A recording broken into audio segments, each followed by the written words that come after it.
पश्चिम बंगाल से खबरें तो ये आनी थी कि अब बीजेपी का मुख्यमंत्री कौन होगा, क्या नई नीतियां होंगी, किस तरह से परिवर्तन, क्या चेंजेस होंगे। लेकिन जो खबरें आ रही हैं पिछले 48 घंटे में या 72 घंटे में सिर्फ और सिर्फ हिंसा की खबर आ रही है।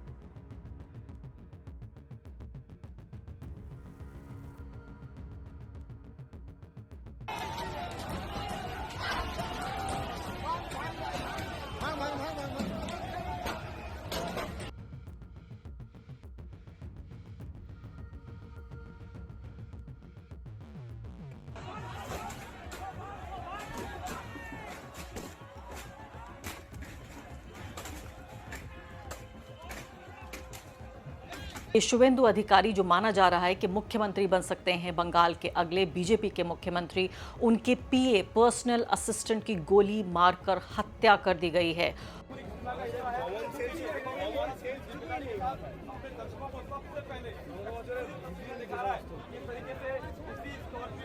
उस वक्त में हो रही है जब इलेक्शन कमीशन ऑफ इंडिया के अधिकार क्षेत्र में बंगाल है। अभी आप ये सोचिए कि सेंट्रल फोर्सेस, अमित शाह ने, मुझे याद है देश के गृह मंत्री, उन्होंने ये कहा था कि 2 महीने बाद, 60 दिन बाद तक जो सेंट्रल पुलिस फोर्स है वो तैनात रहेगी। मैं सवाल यहाँ पर पूछना चाहती हूँ कि क्या कर रहा है इलेक्शन कमीशन, क्या कर रहे हैं सेंट्रल फोर्सेस।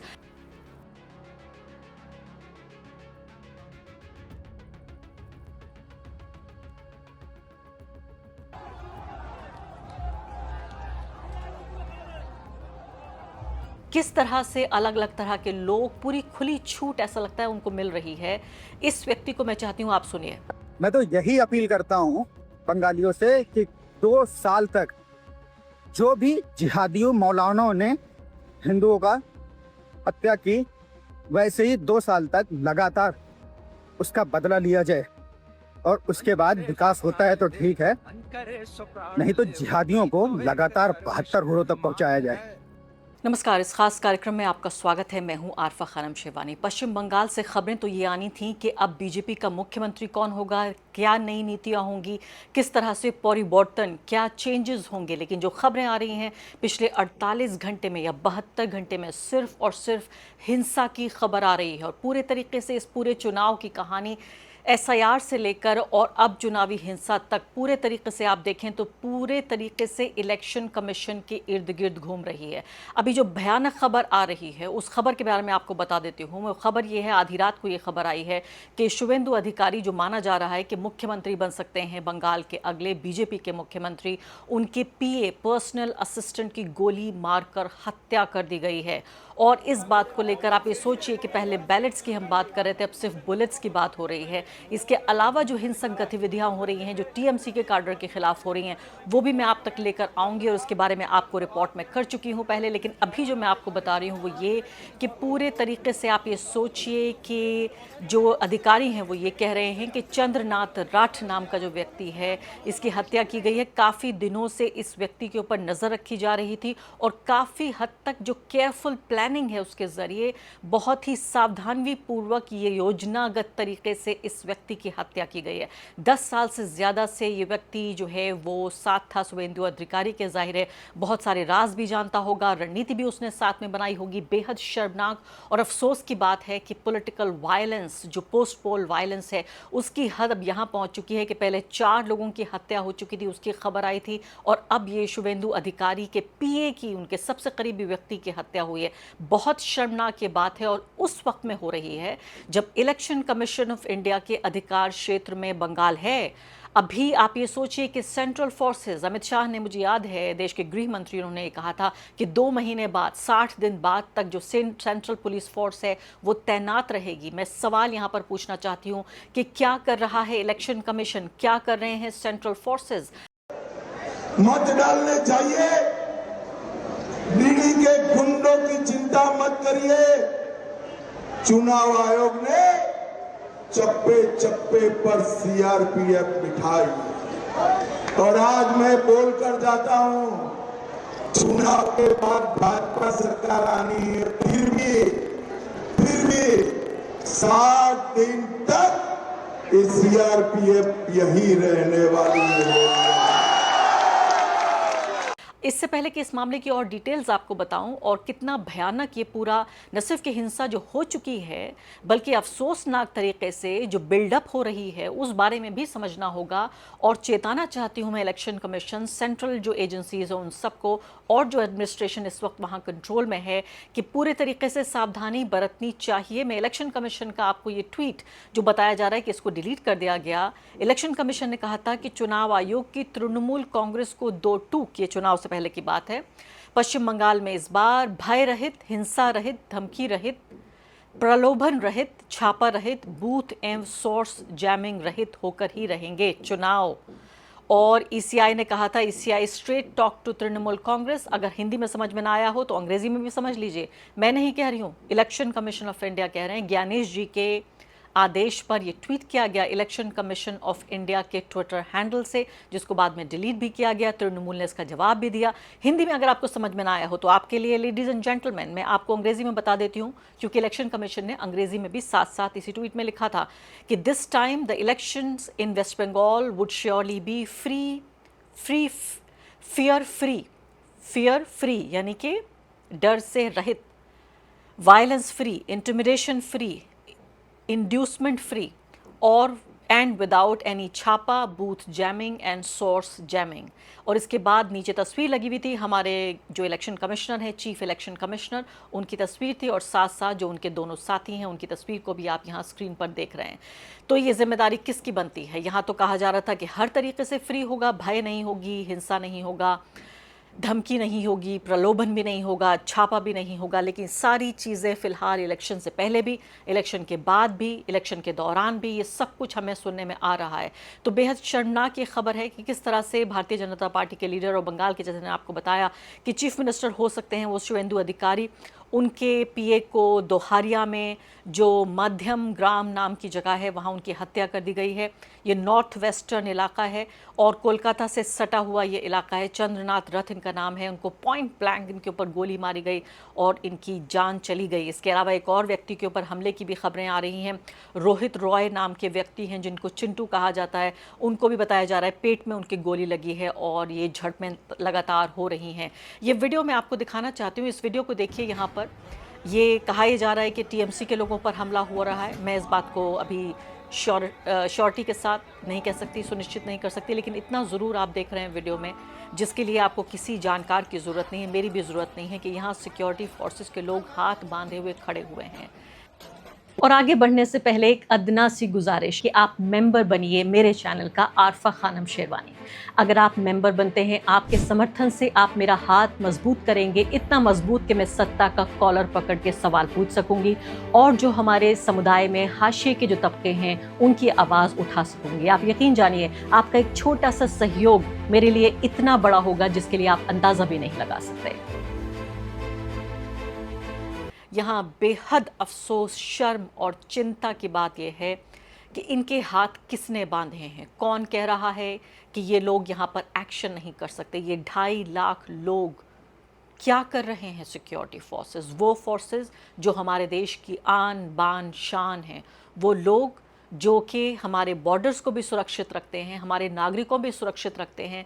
हम इनको टैक्स देते हैं ताकि इनकी सैलरी जा सके और बदले में हमें नागरिकों को सुरक्षा मिले। चुनाव से पूर्व 2.5 लाख लोगों को ये जो इनकी यहाँ पर लगाया गया, आखिर ये लोग क्या कर रहे हैं? ये बहुत मुश्किल सवाल है और जिसका जवाब बहुत ज़्यादा मुश्किल नहीं होना चाहिए। सिर्फ ये है कि ये वीडियो में मैं देख रही हूँ साफ तौर पर ये किस तरह से यहाँ पर नज़र आ रहा है। अब ये देखिए कि जो लोकल मीडिया है उसको कैसे रिपोर्ट कर रही है। वायर की रिपोर्ट कहती है कि आनंद बाज़ार पत्रिका ने ये कहा है कि रथ को जो है वो काफ़ी दिनों तक उनको सर्वेलेंस पे रखा गया, यानी उनका पीछा किया गया और उसके बाद आखिरकार उनकी इस तरह से हत्या की गई।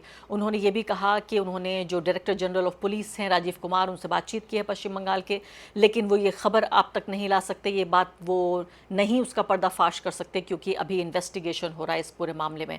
वो अधिकारी जी जो हैं वो मध्यम जो ग्राम जगह है वहाँ के अस्पताल में भी गए और वहाँ उन्होंने जाके तमाम जायज़ा लिया और ये भी कहा कि तमाम जो इलाज है ये बीजेपी के पैसे पर भी होगा। और एक और चौंकाने वाली बात आपको जो मैं बताना चाहती हूँ वो ये कि 2013 में, एक दशक से ज़्यादा गुजर चुका है, इससे पहले जो शुवेंदु अधिकारी हैं जब वो टीएमसी में हुआ करते थे, उनके पर्सनल असिस्टेंट जिनका नाम प्रदीप है, प्रदीप झा, वो भी कोलकाता के स्ट्रैंड रोड पर पाए गए थे मृत अवस्था में, उनका शव मिला था।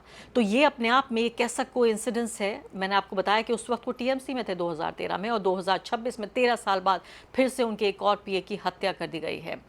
इसके अलावा भी आप ये देखिए कि जो बीजेपी के प्रेसिडेंट हैं शामिक भट्टाचार्य, वो ये कह रहे हैं, इंडियन एक्सप्रेस की रिपोर्ट है ये, वो ये कह रहे हैं कि ऐसा तो होना ही था। कितनी देर तक, कितने दिनों तक ये बात टाली जा सकती थी। और मैं पहले भी कह चुका हूँ कि जब सरकार चली जाती है तो गवर्नर को रिस्पॉन्सिबिलिटी लेनी है। और क्यों इतना गिर रही है टीएमसी के इस तरह का घटनाक्रम पेश आ रहा है। टीएमसी ने अपने ट्विटर हैंडल पर साफ तौर पे कहा है कि इस बात की वो निंदा करते हैं, कंडेम करते हैं, और जो व्यक्ति है उसको कानून के तहत सज़ा मिलनी चाहिए। काफ़ी उन्होंने सख्त ये शब्दों में इस बात को कहा है। लेकिन आपको मैं ये भी बताना चाहती हूँ कि हिंसा की जो पूरी पृष्ठभूमि है, एक तरफ ये हम देख रहे हैं बीजेपी के खिलाफ हिंसा हो रही है, दूसरी तरफ हम देख रहे हैं टीएमसी के खिलाफ हिंसा हो रही है। किस तरह से अलग अलग तरह के लोग, पूरी खुली छूट ऐसा लगता है उनको मिल रही है। इस व्यक्ति को मैं चाहती हूँ आप सुनिए। मुमताज बानो कहती थी कि बंगाल में खेला हो बे और जय श्री राम नहीं चलेगा। बंगाल में खेला भी हो गया और 4 मई को जय श्री राम भी चल गया। तुम्हें पता है बंगाल में जो हिंदुओं ने वोट किया वो आलू, प्याज और गैस सस्ता होने के लिए नहीं किया, बल्कि जो उनका अस्तित्व मिटाया गया है उसको फिर से वापस करने और हिंदुओं का जो नरसंहार हुआ है उसका बदला लेने के लिए वोट किया गया। मैं तो यही अपील करता हूँ बंगालियों से कि 2 साल तक जो भी जिहादियों मौलानाओं ने हिंदुओं का हत्या की, वैसे ही 2 साल तक लगातार उसका बदला लिया जाए। और उसके बाद विकास होता है तो ठीक है, नहीं तो जिहादियों को लगातार 72 घोड़ों तक पहुंचाया जाए।